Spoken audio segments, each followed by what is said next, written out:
Bonjour à tous et à toutes. Je vous invite aujourd'hui au nouveau cycle d'investigation de l'Académie Grifasi, numéro 80. Et on se retrouve aujourd'hui avec Caroline. Bonjour Caroline. Bonjour Anastasia, bonjour à tous. Comment tu vas? Ça va, merci. Et toi, comment tu vas? Très bien, merci. Bon, Prête pour une nouvelle enquête? prête? Très bien, on va commencer. Donc, tu ne connais pas ni question ni sujet et tu vas les découvrir dès que tu vas rentrer dans l'état hypnotique. Voilà, installe-toi confortablement, ferme les yeux et je t'invite à prendre une très belle et profonde respiration pour relâcher et relaxer toutes les tensions dans ton corps. Je vais commencer ma décompte de 10 à 1. 10. À chaque palier, ton corps se relâchera plus en plus en profondeur. 9.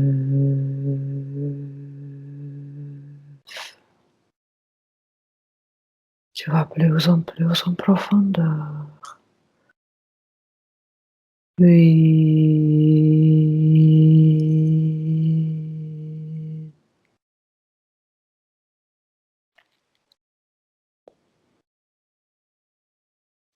7.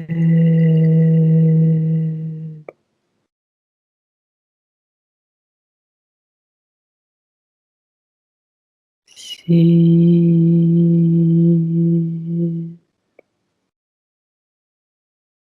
Tu sens ton corps de se relâcher et s'alourdir à chaque parole que je prononce.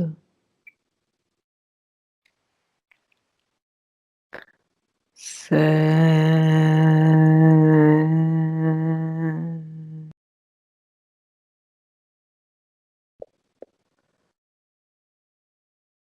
4.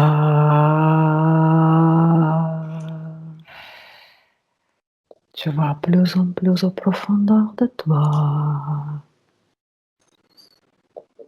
3.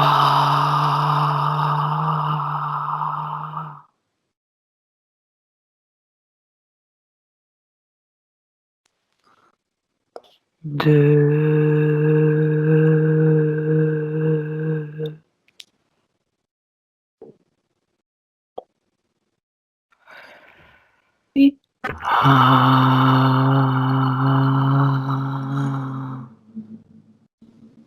Et maintenant, Caroline, je vais compter de 1 à 3. Et à mon 3, tu vas te connecter au mot Mars 2020. La planète Mars.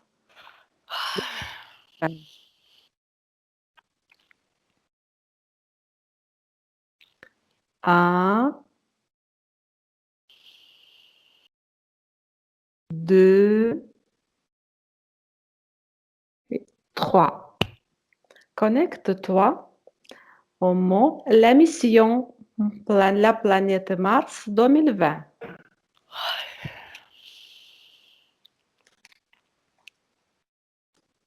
Je vais commencer à poser mes questions. Ça va, tu es là? Tu es bien Oui. connecté? Très bien. Ma première question. Le NASA a publié la première vidéo de l'atterrissage du rover Perseverance sur Mars le 18 février 2021. Observe le vaisseau spatial rover Perseverance et décrit ce qui se passe. Essaie de se connecter à ça, à ce sujet.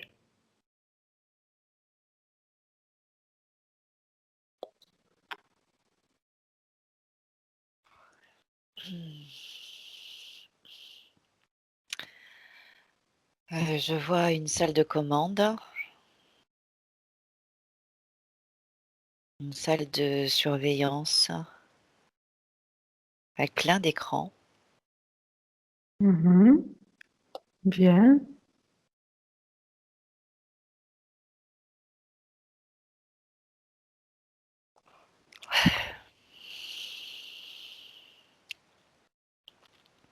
Ah, mais je vois pas de vaisseau spatial, hein.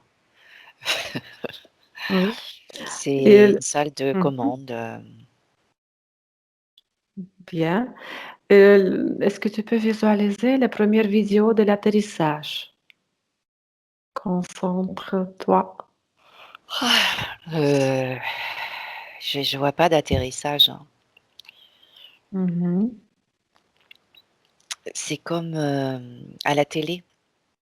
La régie, ah c'est ça en fait, la salle de commande, c'est comme la régie, hein, avec plusieurs, Mhm. vidéos, caméras, on enregistre, c'est je vois la télé. Mhm. Bien. On va passer à la question suivante. La mission Mars 2020 fait partie, ça fait partie du programme d'exploration de Mars de la NASA. Tous les objectifs de ce programme ont-ils été officiellement déclarés? Oui, non, ou en partie. Non, Mhm. Euh, non. Et quels sont les objectifs non déclarés?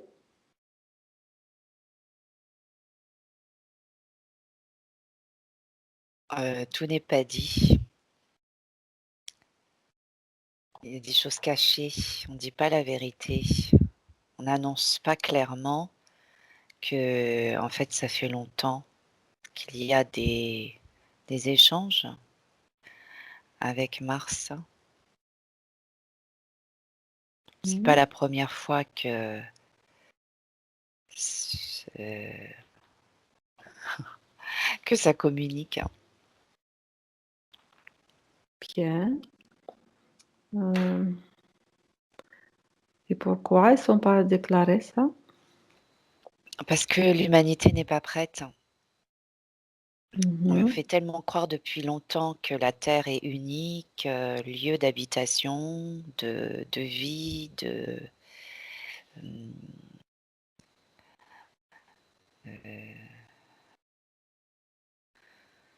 et comme si, c'était une volonté d'isoler, comme si on était mis sous cloche. Et là, si on annonce, en fait, c'est non, il y a pas d'intérêt à dire, hein, qu'il y a des échanges, Mhm. avec d'autres, espaces, hein, d'autres planètes, d'autres êtres, d'autres vies, d'autres consciences de vie. Ok, c'est bien.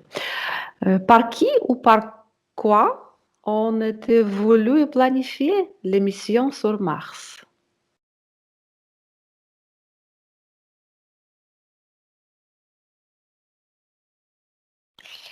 C'est une organisation planétaire, c'est pas un pays ou un continent, même si on a l'impression que ça vient des celles qu'on appelle les grandes puissances mondiales, mais ça c'est du pipeau, enfin c'est du c'est pas du vrai. C'est une organisation, qui dépasse, les divisions de pays, de continents.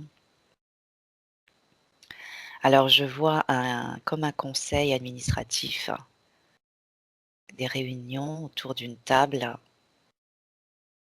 et en fait, il y a pas que des hommes humains, d'autres, je vois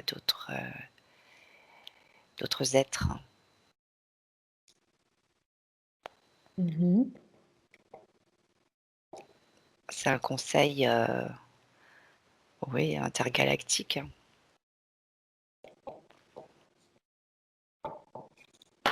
Bien, très bien.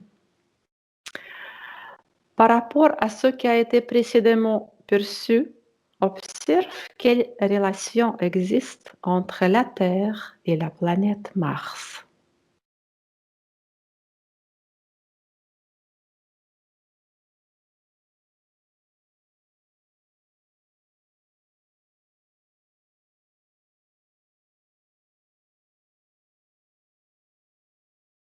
Alors en fait, ce qui m'est venu, c'est elles sont proches, elles sont liées,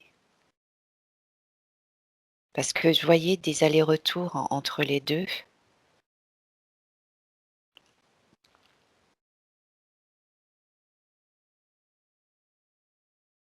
C'est comme une station, une base de surveillance ou de... peut-être surveillance, c'est pas le mot juste, d'observation, peut-être à la fois observation et surveillance.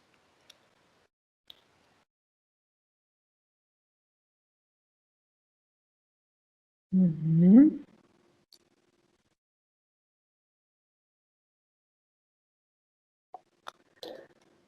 Ok, bien. Les centres, la question suivante. Les centres Rover Curiosity et Rover Opportunity ont-elles capturé les images inédites, oui ou non?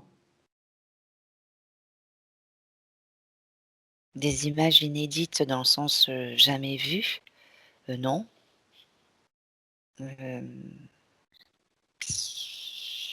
C'est bizarre parce que j'ai pas l'impression que... Est-ce qu'ils ont photographié ou filmé quelque chose? Oui, mais après je vois des montages, donc c'est pas ce qui a été vraiment filmé qui se restitue à la Mhm, télévision. mhm. Heu, c'est presque, oui, c'est non, faut pas que ça se faut pas montrer. Mhm.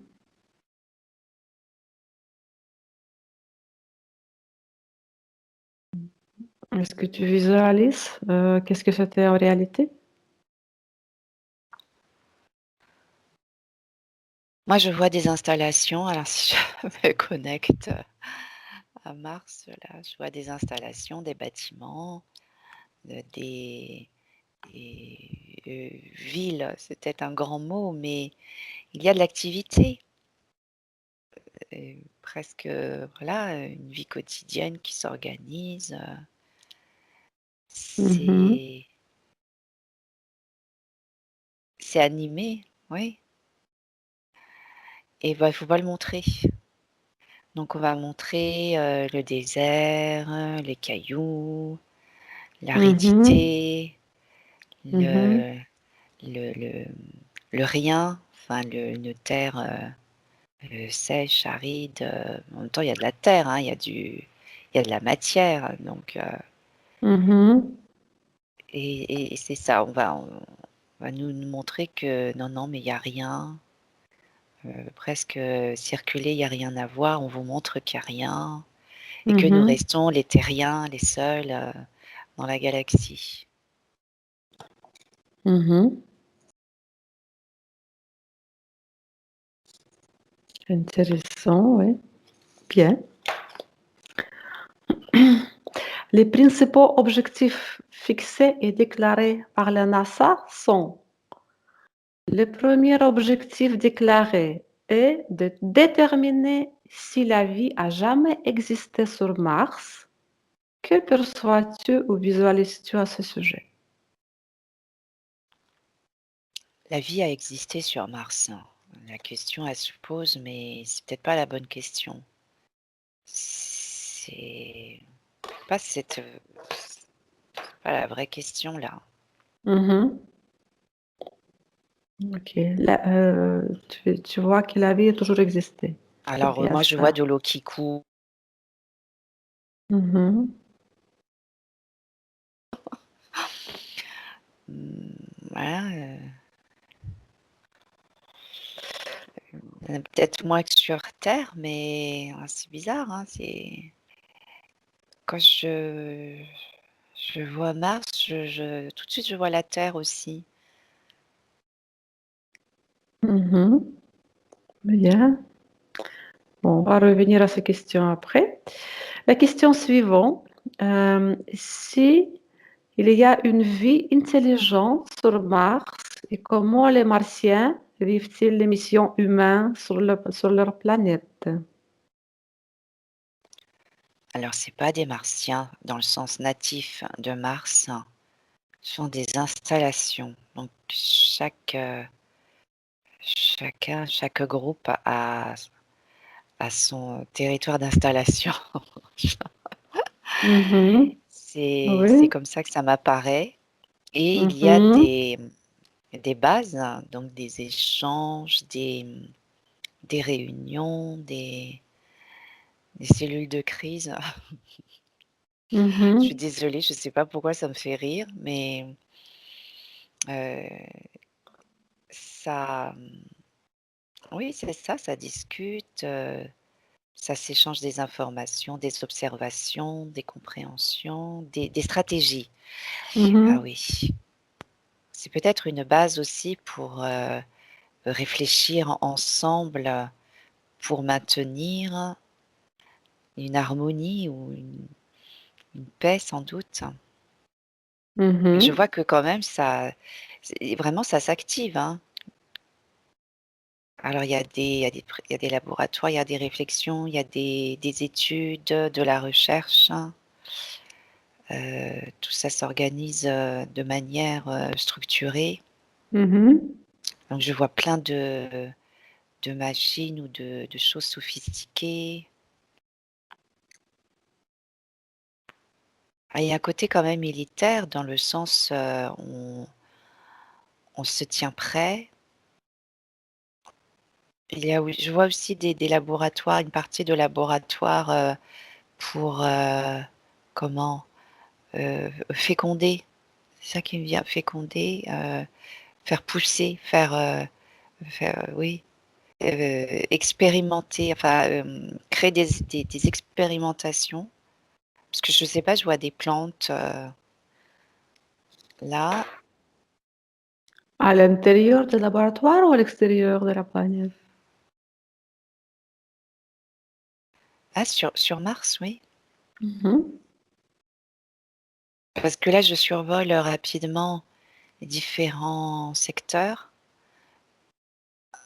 Voilà, c'est ça, hein, c'est secteur il y a secteur, stratégie militaire, secteur recherche, peut-être pour une application, pour le plus grand nombre, c'est-à-dire pour le civil. Mhm. Ok, bien.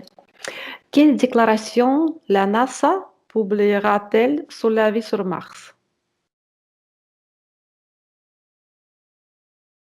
Oh bah, elle dira que non, il y a rien, que, heu, non, elle ne Mhm. dira rien d'extraordinaire. Elle va dire que, bah, on continue les recherches, on envoie des Mhm. sondes, des vaisseaux, pour parcourir, pour faire le tour. Mhm. Mais bon, c'est presque comme pour, créer une espèce d'émulation. Hop, mais c'est peut-être une forme de détournement d'attention et en fait, Mhm. pendant ce temps-là, il se passe plein de choses,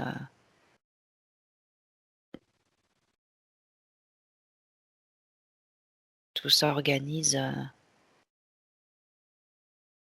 alors peut-être que c'est un début pour préparer.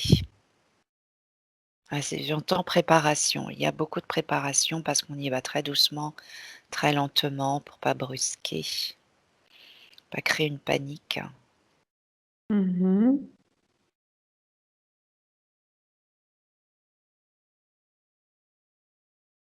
Ok.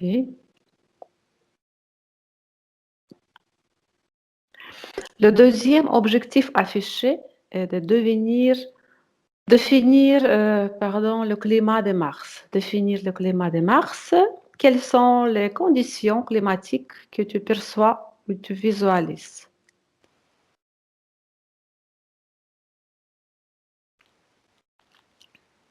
Alors je vois de la terre, rouge, avec Mhm. des cosmonautes là et qui respirent sur leur casque. Et après, heu, c'est un film parce qu'en fait, je sais pas, j'ai l'impression qu'on peut respirer. À l'extérieur? Ouais. Mhm. Les personnes, les êtres qui sont dans les bases, n'ont pas de masque. Je les vois circuler naturellement, à Mhm. l'intérieur, à l'extérieur. Ce sont les humains? Il y a des humains, il y a d'autres êtres, ouais, de différentes tailles, de différentes formes. Mhm. Ça paraît tellement, naturel que ça se pose même pas, c'est pas il y a rien d'étonnant et là je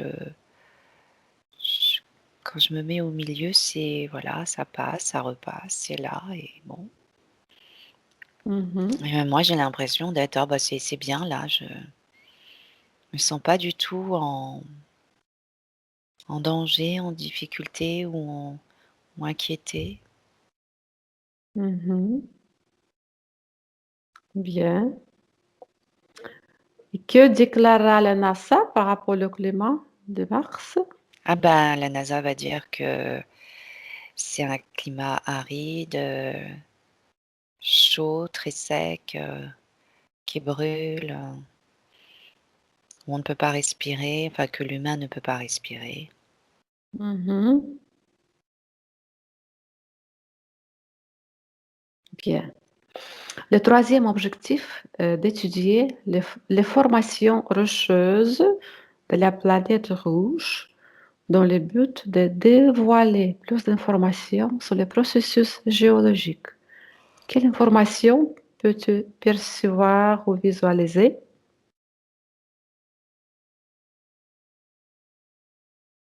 Alors, pendant que j'écoutais la question, en fait, j'ai vu comme une explosion, enfin, le f ça a brûlé. Enfin, c'est pas que ça a explosé d'un coup, mais il y a quelque chose qui a brûlé, qui a dévasté, voilà, et qui a installé le désert.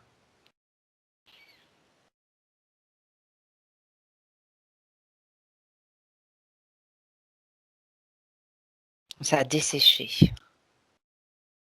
parce que en fait, avant, c'est ouais, je sais pas, mais c'est bizarre, je reviens toujours à ah là là, c'est très étrange, chaque fois ça me ramène à la terre, heu, comme s'il y avait eu de la verdure, enfin que c'était verdoyant, que c'était quand même, presque à l'image de la terre. Mhm. Ces dévastations sont volontaires?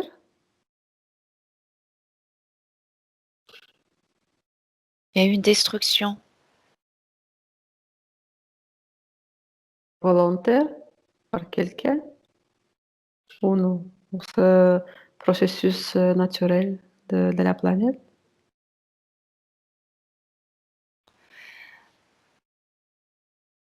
Alors j'entends volontaire et involontaire dans le sens où il y avait pas un but de détruire, mais c'est des manipulations, il y a des choses, mal gérées et ça crée, une catastrophe.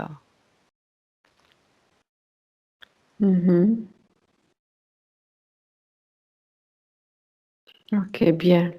Mais quelles sont les déclarations que la NASA a publiées par rapport à cette formation rocheuse?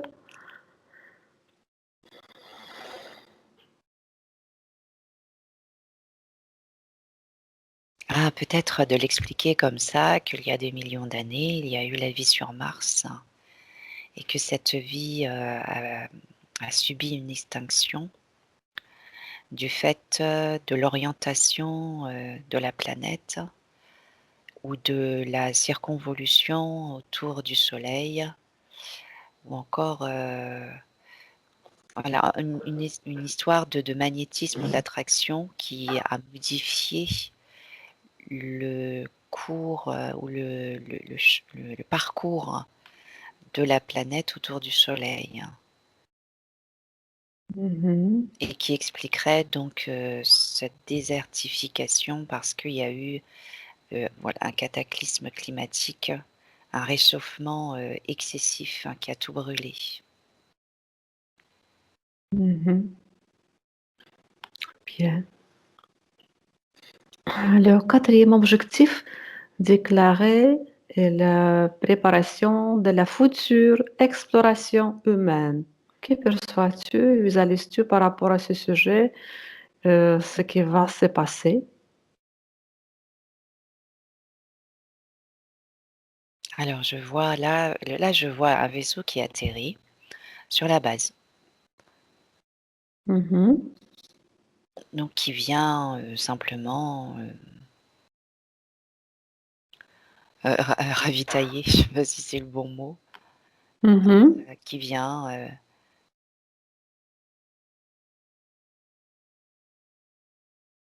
alors je vois 2 scènes en fait. Il y a un vaisseau qui vient réellement dans la base et je vois un autre qui atterrit dans un côté désertique. Les 2 missions se font en parallèle, l'une qui vient masquer l'autre, presque. Il y en a Ah. une qui est annoncée et l'autre qui n'est pas révélée, mais c'est la seconde cachée qui est la plus ou importante, c'est peut-être pas le bon mot, la plus, mmh, la vraie Mhm. quoi, celle qui a vraiment un objectif qui est, attendu, c'est ça. Ah oui, bien. Bah, est-ce que la planète Mars, il y a une diversité au niveau de, hem, géographie? Est-ce qu'il y a des endroits, plus verts ou c'est toujours rocheux et rouge? Non, il y a une partie qui est, oui, verdoyante, animée, bah, parce qu'il faut bien nourrir aussi les personnes qui sont là. Donc je Mhm. vois des plantations, je vois des Mhm. cours d'eau. C'est pas forcément mis sous un bâtiment, hein, où on se Mhm. dirait que c'est artificiel. Non, c'est aussi une partie qui est, à l'air, libre, une partie de la planète éclairée qui a été, Mhm. réimplantée peut-être, oui c'est ça? Une forme Mhm. de vie, de la vie, réinstallée. Parce que malgré tout la terre est fertile.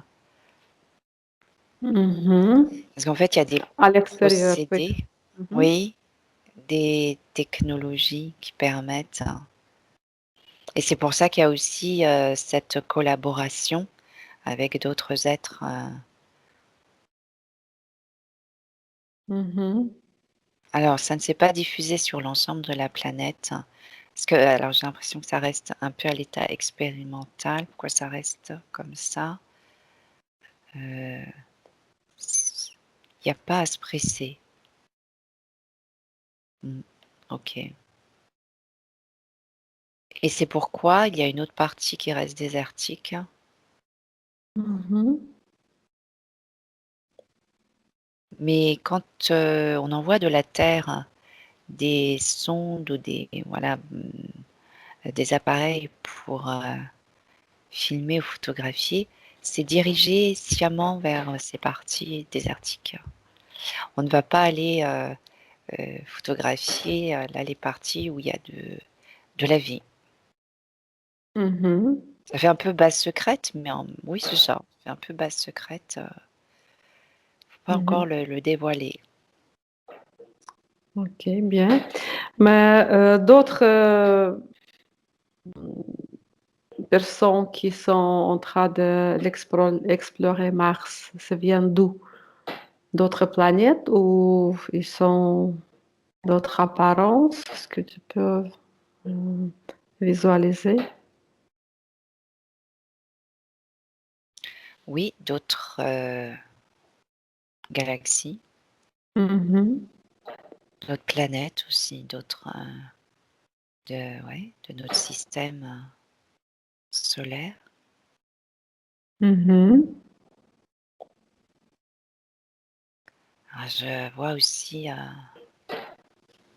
qui ont quitté la Terre pour s'y installer. Les humains? Il y a des humains, il y a... Ouais, c'est ça. Presque ils se sont réfugiés là. Mhm. Est-ce qu'on peut s'approcher de ces personnes? Tu peux t'approcher d'une personne ou non? Mais oui, je peux circuler assez facilement, c'est assez étrange d'ailleurs. Parce que Mhm. vraiment, je ne ressens pas d'hostilité.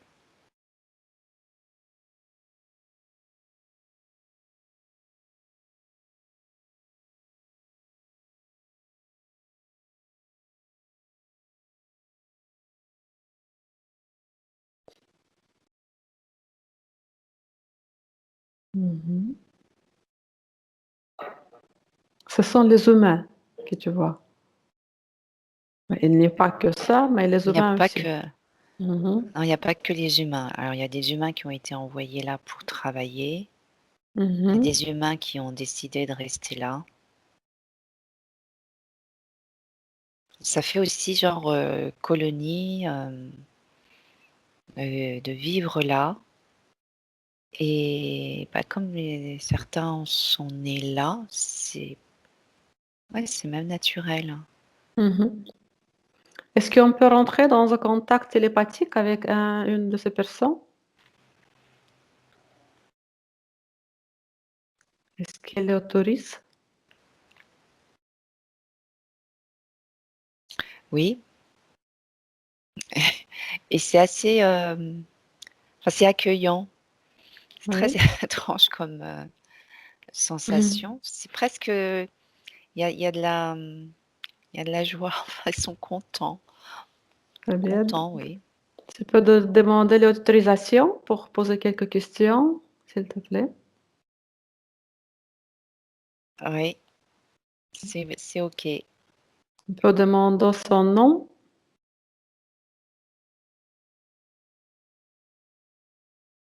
Army, Army. Mhm.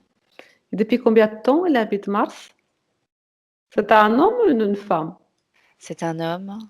Mhm. Alors il me dit: «Mais en fait, mon grand-père était déjà là et arrivé». Mais il est né sur Mars? Ah oui. Ah. Mhm. Elle a quel âge?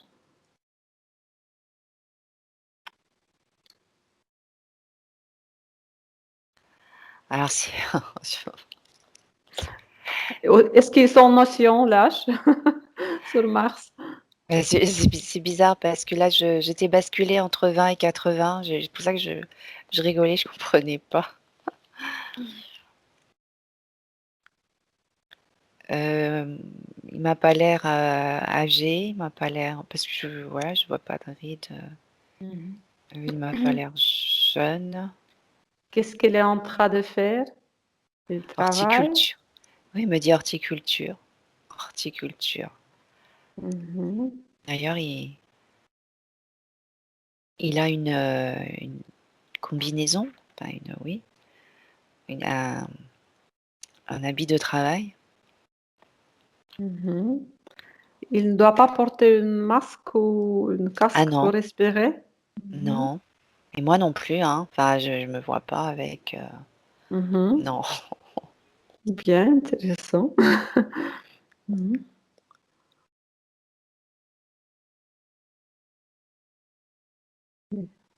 Et est-ce qu'il peut nous raconter d'autres choses ou est-ce qu'il vit dans une ville, une maison ou où est-ce qu'il habite? En fait, il était en train de me montrer les plantations, donc Vous le Mhm. suivez Qu'est-ce qu'il est en et train de planter? Il peut nous dire. bah, je sais pas, moi je voyais du maïs, des tomates. Est-ce que c'est les mêmes que Mhm. sur terre? Tiens, je les vois vraiment grosses, les tomates Est-ce qu'ils rouges. sont les mêmes ADN, ces légumes? Non, il me Mhm. dit que non, c'est modifié. Elles sont vraiment grosses, hein, c'est très étrange. Elles sont très rouges aussi, hein. Mhm. Et armé, est-ce qu'il est ADN humain à 100%? Non, non, il me dit que c'est un métis. Alors, j'entends Vénus et voilà, il y a de l'ADN de Vénus. Mhm. Sa mère est vénusienne. Mhm. Et pourtant, j'arrive pas trop à voir son visage, hein. C'est peut-être pour ça que j'arrive pas à définir l'âge, parce que quand je lui demandais, de toute façon, hop, il me ballottait. Et ouais, le visage, il a une forme humaine, mais il y a quelque chose, j'arrive pas à percevoir.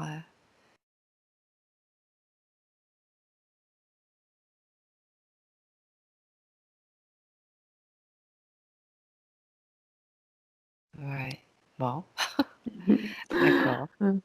Bien. Demande-lui, est-ce qu'il se considère comme un martien ou non? Comment est-ce qu'on parle sur les habitants de la planète? Comment est-ce qu'on les appelle? Il me dit oui parce que comme il est né là, mais en même temps, c'est trop réducteur. Il me dit: «Je suis un habitant de la galaxie» Mhm. Bien. et oui, de toute façon, vous les terriens, vous croyez tous, être de la Terre, mais c'est même pas vrai. D'accord, Mais bien. Remercie Louis pour tout cette information qu'il nous a donnée. On va le laisser travailler. ouais, Voilà. Ça va, c'est fait? ouais. Ouais, Bien, ouais, il est retourné, il m'a fait, il m'a salué avec, «Coucou, au revoir». bien.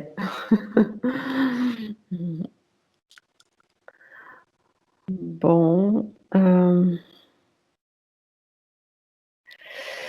cet échange, entre la Terre et Mars, ça existe depuis combien de temps? Est-ce qu'on peut visualiser ça? Quand est-ce que Alors je c'était la première fois? Ouais. ouais, mais moi j'entends, millions d'années, Mmh. millions et millions d'années de, heu, du comptage, humain. Mmh. C'est Ça fait presque, une planète jumelle Avec la Terre? avec la Terre. Mmh.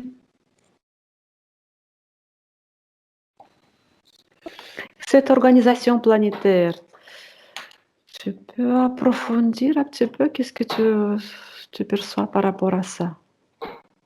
Est-ce quelqu'un qui dirige? Est-ce qu'il y a des objectifs précis?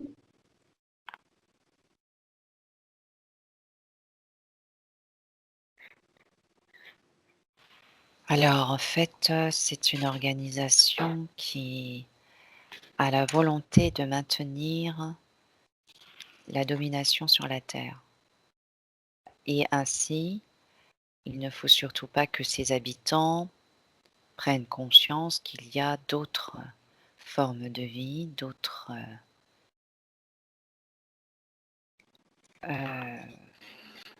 possibilités c'est une Mhm. façon de bloquer même l'évolution de ceux qui sont sur terre. Alors, c'est peut-être pas si simple parce qu'à la fois, c'est vrai que ça bloque, à la fois, il y a aussi une protection.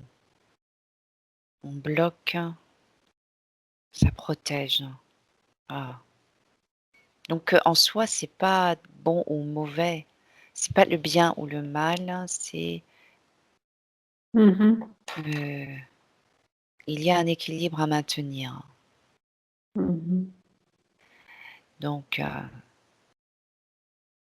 ce poste de surveillance, sur Mars permet justement de maintenir, l'harmonie sur la Terre et donc de vivre en paix. Mmh. Mhm. Bien. Même si en fait à Mhm. l'intérieur de la Terre ça s'agite beaucoup. Mais il y a un intérêt, heu heu, hem, comment? Élargi, enfin qui dépasse l'entendement humain, c'est-à-dire que les hommes restent, bien sûr fixés sur ce qui se passe au niveau de leur planète, mais en vérité les enjeux sont beaucoup plus grands, plus forts, plus élargis. Mhm. Et la vie sur Mars existait aussi des millions d'années alors? Oui, Mhm.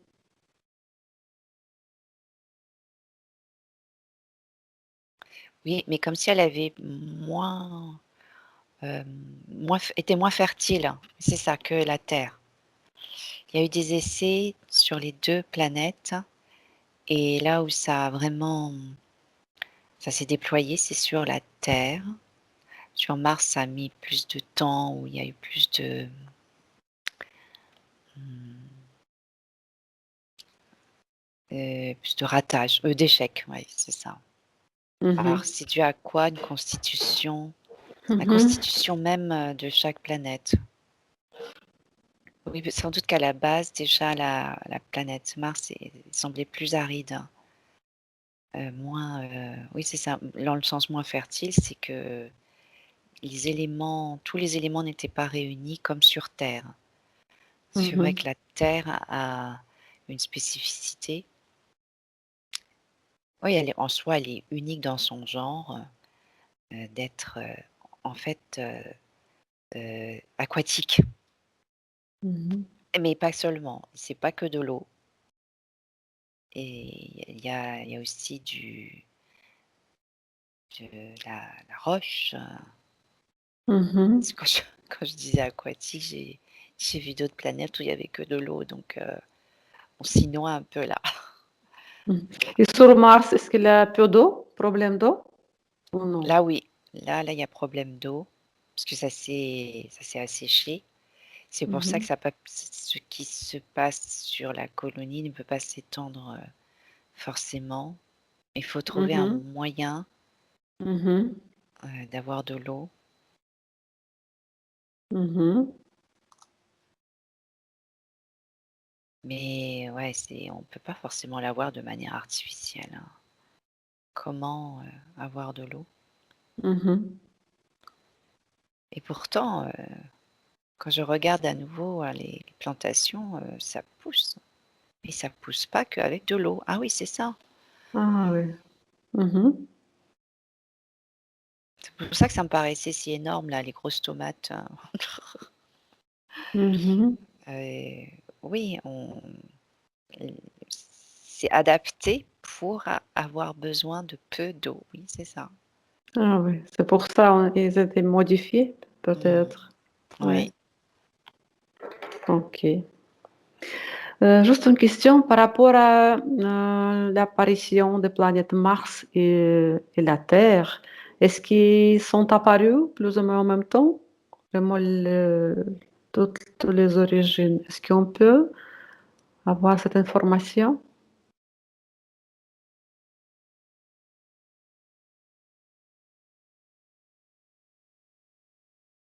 Alors je les vois pas en même temps. D'abord, je vois Mars. Après, il y a eu la Terre. Mhm. Bien, c'est très intéressant. Mais bon. Si j'ai bien compris, le Mars était quand même habité, toute la planète, par l'extérieur. C'est les êtres ou les humains, ils sont venus tous à l'extérieur et ils ont créé les laboratoires, les villes.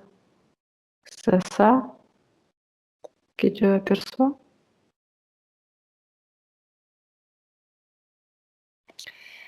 Alors, ça a commencé sur Mars. Oui, après, c'est parti sur la Terre et c'est là où ça a vraiment pris et ça s'est vraiment installé sur la Terre. Mais il y a toujours eu sur Mars une partie habitée. Mhm. Comme si voilà, on gardait un point, une base, un point de territoire. Voilà, il faut garder le territoire. Mhm. C'est stratégique aussi, hein, c'est eh beh, pour pas que ce soit envahi par d'autres, hein, également, hein. Mhm. Ouais. OK. Est-ce que le NASA ou d'autres organisations prévoient un transport de certaines personnes vivre sur Mars définitivement? Ou Alors au départ volontaire, ou voilà, ça se dans fera. l'avenir? Oui, ça se Mhm. fera. Parce que je vois des, hem, comment comment le décrire? Des stations, tu sais, des Mhm. stations spatiales qui font, correspondance? C'est peut-être pas correspondance, escale, voilà, escale. Mhm. Escale, c'est ça. Oui, parce que la Terre, est asphyxiée. On cherche des solutions pour, ouais, c'est ça. Sinon, ça va la colonie va s'expandre pour accueillir, des nouveaux venus, des migrants. Ça, c'est des migrants qui Mhm. arrivent et en fait, sur Mars, je vois que vraiment la technologie se développe, très, très vite, très, très bien parce qu'ils sont obligés, n'étant pas, entourés et pourvus d'une nature abondante, luxuriante. Il Mhm. faut pallier par, voilà, une haute technologie. Car, c'est ça, hein, sur le côté désertique, il n'y a pas assez d'oxygène aussi, bien sûr. Donc Ah oui. forcément, ça doit se construire pour créer artificiellement les choses. Mais ça fait très, justement très construit, mmh, très, environnement, technologique, spatial, froid. Oui, c'est ça, je vois que, ce sont des structures, comme ça très, Mhm. Ouais. métal ou hein, il y a ça manque Mhm. de naturel, hein. Mhm. Et alors il y aura est-ce que c'est forcément volontaire? Oui, il y aura une partie de colons là, ceux qui veulent explorer, hem, à qui on promet, des choses, une meilleure vie, il y a Mhm. aussi ceux qui sont embauchés, des travailleurs et puis il y a je vois également des prisonniers qui sont emmenés, Mhm. pour Alors, construire. ah ouais. Alors, ce sera pas pour une population aisée, non. C'est Il y d'abord les a préparations et après, peut-être il faut d'autres d'abord, embauches. bien sûr, créer un environnement confortable pour les plus riches. Mhm. Sinon, c'est pas ça peut pas s'installer comme ça. Mhm. Est-ce qu'il a cette volonté-là pour quitter la Terre et Alors c'est pas se quitter la terre, hein, déplacer? c'est ah oui, Ouais. les personnes qui veulent, aller là-bas, pourquoi voudraient-elles quitter la terre? Heu, c'est pas quitter la terre parce que la terre elle sera toujours, Ah ouais. habitée, mais ça fait les passerelles, les ponts se feront, Mhm. de plus en plus. Mais Mhm. bon, ça c'est dans très longtemps, hein. Moi je Mhm. milliers d'années, ouais, hein, c'est pas tout de suite, hein, ou en fait, Ouais. Mhm. mais encore une fois, c'est à l'échelle humaine qu'on dit que c'est pas tout de suite, hein. Mais en fait, si je l'entreaperçois, c'est que c'est déjà là, d'une certaine manière. Mhm. Ah oui. Ok. Ah, ça va. C'est très intéressant. Est-ce que tu as d'autres choses que tu visualises et tu veux partager ou bon, ça va, on peut peut-être rentrer? Oui. Bien. Bon, je te demande déjà remercier tous et toutes sur la planète Mars ou d'autres qui ont nous aidé pour mener cette enquête. Mmh. Bien, c'est fait. Et on va rentrer. Ok. Je vais commencer mon compte de 1 à 3. Et à mon 3, tu vas rentrer, tu vas te déconnecter de tous et tout. Alors, 1, ton corps commence à se réveiller complètement. L'énergie commence à circuler dans tout ton corps et cette énergie te rend très heureuse. Tu es remplie de belles fréquences, les meilleures fréquences pour toi.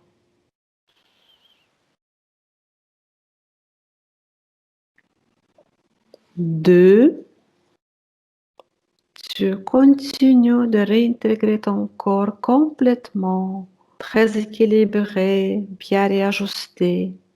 Tu as une sensation merveilleuse. Tu as tes fréquences, très bonnes fréquences que tu as retrouvées. Tu es pleine d'énergie. Tu es très heureuse. Tu as une sensation de bien-être. Tu peux prendre une très belle respiration. Tu vas chercher toutes tes belles fréquences et ton corps devient très, très, très léger. Et tu es heureuse, bien remplie des meilleures fréquences. Meilleures fréquences pour toi pour continuer la journée. 3. Déconnecte-toi, Caroline, de tous et tout. Mmh. Ouvre les yeux. Ah là là. Comment tu te sens? Ah! Ah là là, j'ai l'impression d'être partie très, très loin. Quel magnifique voyage. Une belle enquête. Oui. Je suis sûre que tu attendais pas ça. Non. Ah oui, c'était la grande surprise. Oh, surprise, voilà. Mais bon, Et voilà. voilà. Tu te sens bien? Oui, oui. Oui, Plein de oui. belles fréquences. Voilà, c'est bien, ça va, mais vraiment je reviens d'un long voyage.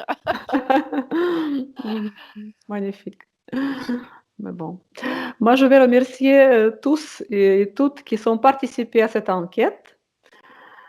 Et voilà. Merci à tous. Je souhaite à tout le monde excellente soirée Et on se verra à la prochaine fois pour une nouvelle enquête. À bientôt. À bientôt. Au revoir.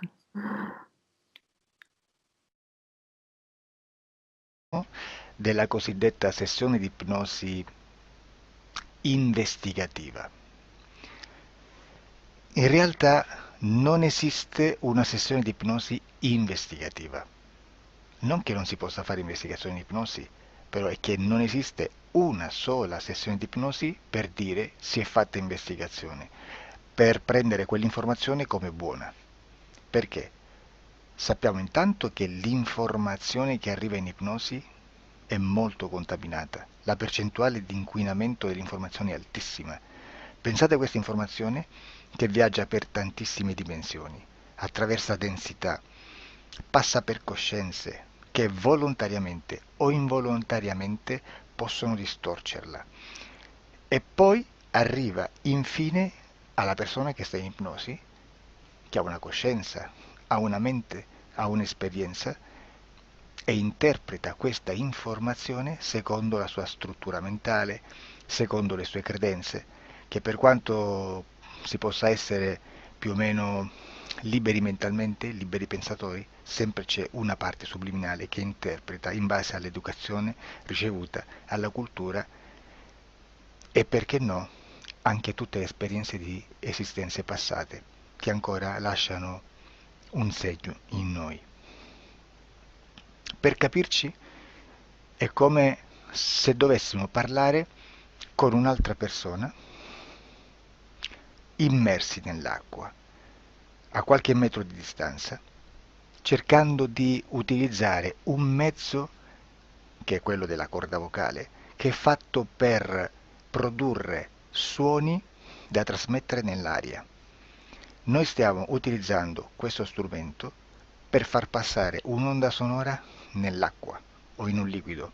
Chiaramente il suono viene completamente distorto, sempre ammesso che sia per il nostro corpo facile e non difficoltoso poterlo fare senza avere dei problemi come ingurgitare acqua o eccetera. Ma non solo. Supponiamo che per questo tipo di comunicazione utilizziamo anche due lingue diverse, per esempio un italiano e un russo o un giapponese. Per quanto possiamo anche interpretare il labiale, non possiamo capire quello che ci sta dicendo, perché la lingua è diversa. La lingua, diciamo, da dove parte l'informazione a dove arriva è completamente diversa, il codice, il linguaggio è diverso, ma possiamo anche cercare di capirci attraverso i gesti, attraverso le espressioni facciali. Per quanto sia ipoteticamente facile poterlo fare sott'acqua, però non dobbiamo dimenticare che l'acqua non è l'aria e può distorcere l'immagine, ma non solo. Dobbiamo anche pensare che l'altra persona, che parla un'altra lingua, che viene da un'altra cultura, potrebbe interpretare i segnali che noi interpretiamo come X in Y. Per noi un sì è abbassare la testa dall'alto verso il basso, per esempio, sì, e il no da sinistra verso destra, no. In alcuni paesi orientali, come le Filippine credo o qualcun altro, utilizzano esattamente gli stessi segni, ma al contrario. No, sì. Immaginate due persone di queste due culture che stanno cercando di comunicare in maniera così difficoltosa e alla fine non gli rimane altro che interpretare il linguaggio corporale. Sì, che per l'altro invece no. Cosa voglio dire con questo esempio estremo?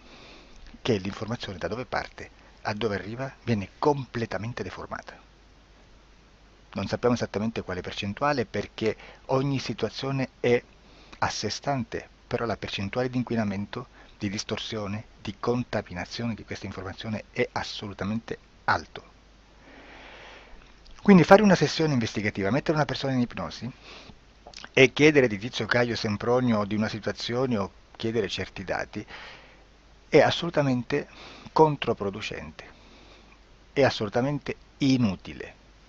Quindi vi chiederete cosa fate allora voi quando fate ipnosi quando fate delle domande, quando cercate delle risposte e con queste informazioni che vi arrivano lavorate sulla situazione esoterica del cliente. Beh, non facciamo altro che recuperare questa informazione solamente per arrivare al problema del cliente e poi lavorarci. Quindi il valore dell'informazione non è quello di un'istruzione, quello di memorizzare dei dati e di prenderli per buoni, ma è un veicolo di movimento, di trasporto verso la causa del problema per poi lavorarci. Quindi lo scopo di questo tipo di informazione che si prende dalla singola sessione è completamente un altro. Come si fa quindi? Investigazione in ipnosi. Il lavoro non è semplice, il lavoro è lungo, difficoltoso, stancante. È necessario farlo anche in squadra perché bisogna moltiplicare il numero di sessioni da fare e una sola persona potrebbe farlo soltanto in un tempo estremamente largo. Noi abbiamo delle informazioni che prendiamo ormai per buone, ci lavoriamo, danno dei risultati e quindi per noi sono buone. E come abbiamo fatto ad avere queste informazioni? Per esempio, come facciamo a sapere che un extraterrestre chiamato il cosiddetto grigio è più o meno alto X, poi ci sono magari quelli anche un po' più alti, ma hanno un corpo strano, hanno una pelle grigio-verde, hanno degli occhi grandi a mandorla, neri, senza una pupilla visibile, non hanno quasi bocca né naso né orecchie, hanno soltanto delle fessure, non hanno organi genitali, hanno degli arti molto più lunghi rispetto alla proporzione che potrebbe avere il corpo umano, e di solito hanno meno dita delle 5 del corpo umano, eccetera, eccetera, eccetera. O se no prendiamo un altro tipo di essere che possiamo incontrare in ipnosi, come facciamo a dire che hanno delle somiglianze con i rettili, gli animali rettili terrestri, o gli animali, gli invertebrati, gli insetti terrestri? Perché? Perché siamo sicuri di questa informazione e ci lavoriamo e quando ci arriva la prendiamo già per buona, nonostante sia anch'essa contaminata. Perché queste informazioni sono arrivate da tantissime sessioni, fatte da tantissime persone, con tantissime altre persone sotto ipnosi, e che nel contesto di tutto il lavoro gli uni non sapevano degli altri. Questo dato può essere più o meno rilevante, sempre c'è contaminazione e quindi possiamo prendere per buono anche un gruppo di lavoro dove l'uno possa sapere dell'altro. Ci potrebbe essere una contaminazione del contesto di quel gruppo di lavoro, ma si aggiunge semplicemente una piccola percentuale di questa contaminazione a già la grande che esiste. Non è così impossibile lavorarci.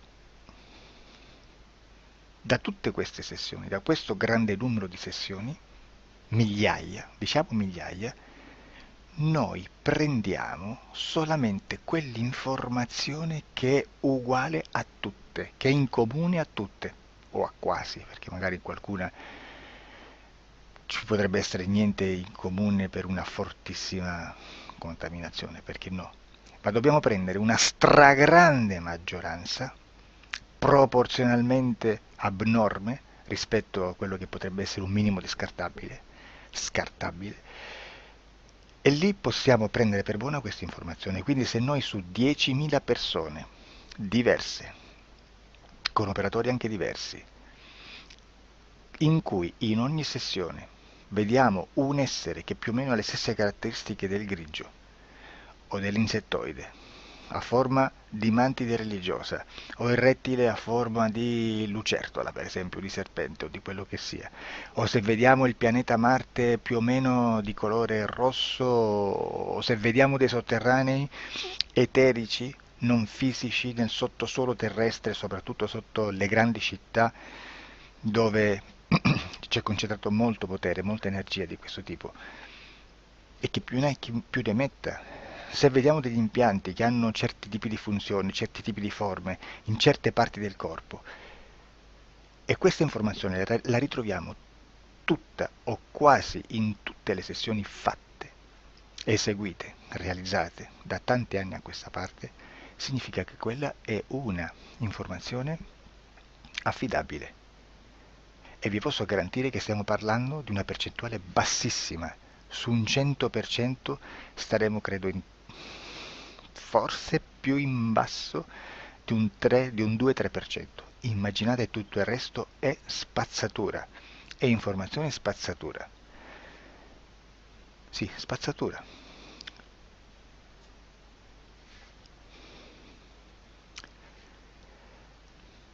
C'è anche un'altra cosa da dire.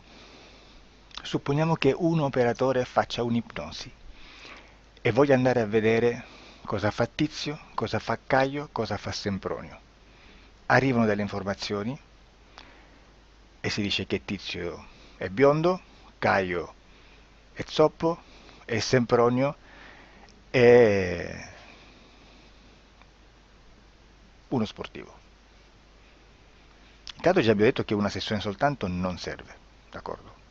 Ma poi c'è da dire che una coscienza, un essere, in ambiente subliminale, la sua parte subliminale potrebbe non dare autorizzazione a questa fuoriuscita di informazioni. Mi potreste dire, e allora tu quando chiedi agli esseri cosa fanno, cosa non fanno? Beh, intanto la prendo sempre con le pinze perché abbiamo sempre detto che tutto è molto contaminato e mi serve solo per dirigermi da una parte. Ma c'è anche da dire che se un essere interferisce con l'altro, ha aperto un canale di comunicazione a cui non può ovviare, a meno che non lo recida, non lo annulli. Quindi quando io faccio la domanda a un essere, se lo faccio attraverso l'interferito, mi arriva l'informazione per un canale aperto che sottostà alla volontà dell'interferito. Sulla volontà dell'interferito parleremo in un prossimo video disclosures.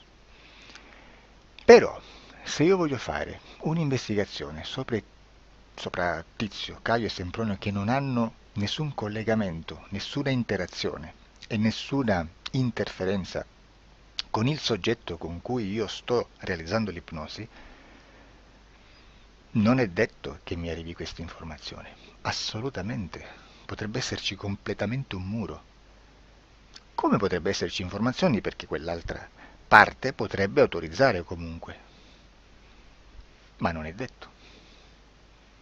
E comunque quando ci arrivano informazioni, in una situazione di non interferenza o non interazione, non possiamo sapere esattamente se sono informazioni che ha autorizzato la parte subliminale dell'altra persona o dell'altro essere, o qualche altro essere, qualche altra entità furba, approfitta della situazione, osserva quello che sta succedendo, si mette in mezzo, si fa passare per l'altro e dà informazioni, ovviamente distorte, prima perché poi non è detto che debba conoscerle, e anche se fosse potrebbe manipolarle a sua volontà e a suo vantaggio.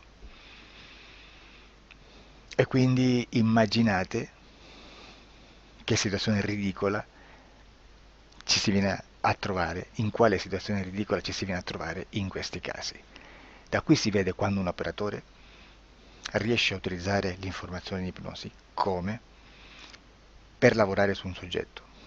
Da qui l'osservatore attento delle sessioni di ipnosi riesce a capire se quell'ipnosi è un'ipnosi affidabile, un'ipnosi con un livello di informazione certa, con una alta percentuale di informazione certa.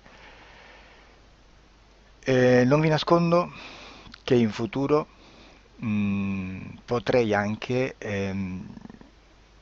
impostare un lavoro per decifrare che livello di certezza di informazione c'è in un'ipnosi, analizzandola e spiegando il perché, spiegando i meccanismi di analisi di un'informazione in ipnosi, che poi anche è molto istintivo. Supponiamo